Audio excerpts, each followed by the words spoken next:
এতদিন সিপিএম পার্টিরা তো জাতপাতের রাজনীতি করে না, ধর্ম নিয়ে রাজনীতি করে না। তো সিপিএমের পার্টির লোকেরাও এবার লেগে পড়েছে।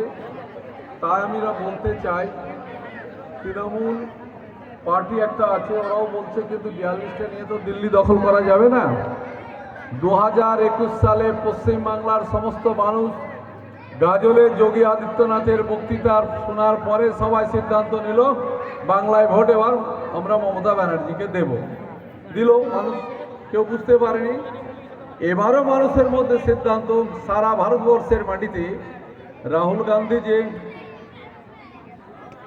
পদযাত্রা ন্যায় যাত্রা করলো, ওর মেম্বারশিপ খারিজ করলো, ওকে জেলের অর্ডার করলো, কিন্তু দমে নেই। এবারে আমরা যদি ওই মানুষটাকে সমর্থন না করি, একলাই লড়াই করবে, কতদিন করবে? তাই সাথ দিতে হবে। ভারতবর্ষ ওদের তো কিছু চাওয়া পাওয়ার ব্যাপার নাই, মোদীর বিরুদ্ধে কে লড়াই করছে? তার লড়াই করার জন্য দম আছে।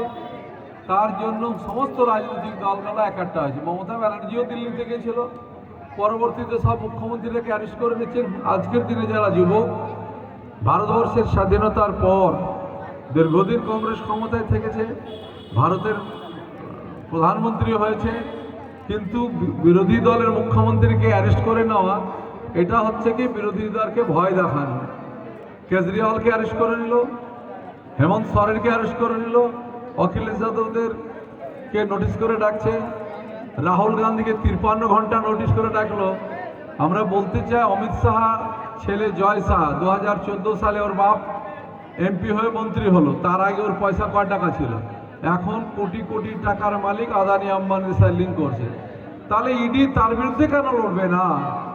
তা আজকে তোমরা সব যুবক খোলা মন নিয়ে খেলার মাঠে এসছো, আমি তোমাদের এই প্রতি আমার পূর্ণ সমর্থন, শুভেচ্ছা থাকলো। কিন্তু সারা জীবন মুস্তাক আলম থাকবে না, কেউ না কেউ থাকবে।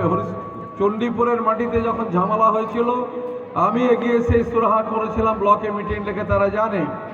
ডাঙ্গের নুরুলকে বলবে, ওই খুব ভালো করে বলবে, চণ্ডীপুরের মানুষ জানে।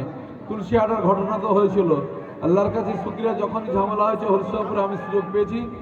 আমার বক্তব্য যে পার্লামেন্টের মাটিতে দাঁড়িয়ে এরা যে সংবিধান বিরোধী কথা বলছে, তাদের জন্য আমাদের, এটার জন্য আমরা বলতে চাই, এটার জন্য তোমাদের সহযোগিতা সমর্থন চাই। ধন্যবাদ। ধন্যবাদ সাংসদকে।